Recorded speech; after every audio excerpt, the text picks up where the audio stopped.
எங்கப்பா இடம் வாங்கியிருக்கிற துபாய். இப்படி ஒட்டுமொத்த பணக்காரர்கள், ஒட்டுமொத்த கோட்டீஸ்வரர்கள், ஒட்டுமொத்த நாடுகள் உள்ளவர்களுடைய கவனத்தை திருப்பிய அந்த துபாய் இப்போ கொஞ்சம் நிறையவே கதிகளுக்கு போயிருக்கு. அவ்வளோ லட்சம் வெளிநாட்டு சுற்றுலா பயணிகள் அங்கே தவிச்சிட்டு இருக்காங்க. ஏர்போர்ட் மூடியாச்சு, வான்வழி போக்குவரத்து கிடையாது, எல்லாமே அடைக்கப்பட்டுருச்சு. கனெக்டிங் ஃப்ளைட்லாம் வெவ்வேறு வழியாக போயிட்டு இருக்கு மற்ற நாடுகளுக்கு. என்ன பண்றதுன்னு தெரியல. வெறும் சுற்றுலாவை மட்டும் நம்பி இருக்கக்கூடிய நாடு என்ன ஆகும் பாருங்க நிலைமை.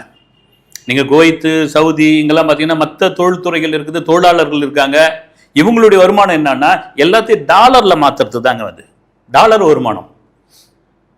அதனால தான் யாரா இருந்தாலும் வாங்க, முதலீடு பண்ணுங்க. யாரா இருந்தாலும் சொத்து வாங்குங்க. எல்லாருக்கும் டேக்ஸ் ஃப்ரீ. நீங்க வாங்க, என்னென்ன சுற்றுலா இருக்குது பாருங்க. நீங்க பஃப் இருக்குது, டிஸ்கோத் இருக்குது, உலகத்திலே உயரமான கட்டிடம் இருக்குது.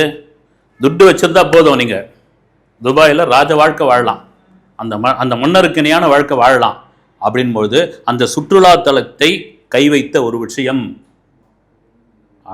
அவங்க என்னையா ஆகிப்போச்சு. இப்போது ஏர்போர்ட்லேயும் ஹோட்டல்லையும் கதிகலிக்கு போயிட்டாங்க ஃபாரினர்ஸ்.